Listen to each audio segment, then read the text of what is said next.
পাউরুটি দিয়ে মালাই কেক দেখতে যেমন সুন্দর, খেতে তেমন দারুণ মজাদার এবং বানাতে তেমনই সোজা। আসসালামু আলাইকুম, welcome back to another new recipe. চলুন আজকে শেয়ার করি পাউরুটি দিয়ে মালাই কেকের রেসিপি। এই রেসিপিটি একবার যে খাবে আমি গ্যারান্টি দিয়ে বলতে পারি সে বারবার খেতে চাইবে। আমি এখানে 6 পিসের মতো পাউরুটি নিয়েছি আর চারো সাইডটা একটু ছাড়িয়ে দিচ্ছি। কেউ চাইলে এটাকে আলাদা না করে ওইভাবেও বানাতে পারেন। তবে আমি একটু দেখতে ভালো দেখার জন্য এই 4-5টাকে একটু কেটে সমান করে নিচ্ছি। সবগুলোকে কেটে নেওয়া হয়ে গেলে আমি কি করব, এবার হালকা আঁচে রেখে পাউরুটিগুলোকে একটু ভেজে নিব।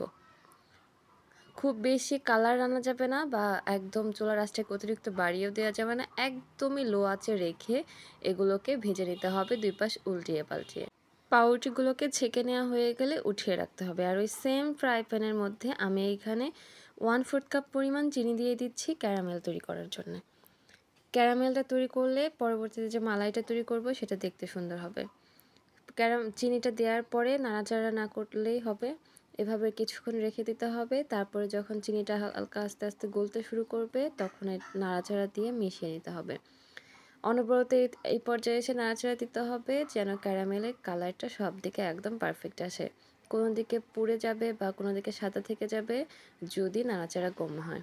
তো ক্যারামেলের কালারটা যখন এরকম চলে আসবে বা পুরোপুরি ক্যারামেল তৈরি হয়ে যাবে তখন আমি এখানে দুধ দিয়ে দিচ্ছি। এখানে প্রায় 500 ml এর মতো দুধ আছে, 2 কাপ দুধ।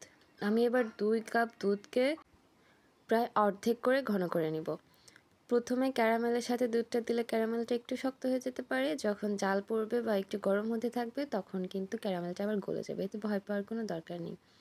আর যেহেতু ক্যারামেলটা মিষ্টি, এখানে আমি এক্সট্রা করে মিষ্টি জাতীয় অন্য কিছু ব্যবহার করব না। আর চাইলে এখানে ঘন করার জন্য গুঁড়া দুধ বা কর্নফ্লাওয়ার দিতে পারেন, তবে আমি সেটা না দিয়ে পুরো দুধটাকে বেশি করে ঘন করে নিচ্ছি। তো এই যে দেখতে পাচ্ছেন ঘনত্বটা কেমন। এবার যেটা করব, একটা করে পাউরুটি নিয়ে এর উপরে করে মালাইটাকে দিয়ে একটা করে পাউরুটির উপরে বিছিয়ে দেব। দেখে নিশ্চয়ই বুঝতে পারছেন কেমনটা হচ্ছে। এরপরে যতটা মালাই বাকি ছিল সম্পূর্ণটা আমি এখানে উপর দিয়ে চারো সাইড দিয়ে খুব ভালোভাবে ছড়িয়ে দেব যেন সব দিকে ভালোভাবে লেগে থাকে। আর যখন প্লেটে ছড়িয়ে যাবে একটা স্প্যাচুলাতে এইভাবে উঠিয়ে দিলে পাউরুটির সাথে খুব সুন্দরভাবে লেগে যাবে।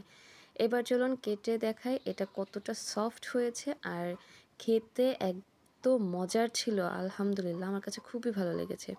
মালাইয়ের একটা আলাদা টেস্ট, আর এটা কিন্তু একদম ভেঙে যাবে না যদি এইভাবে তৈরি করেন।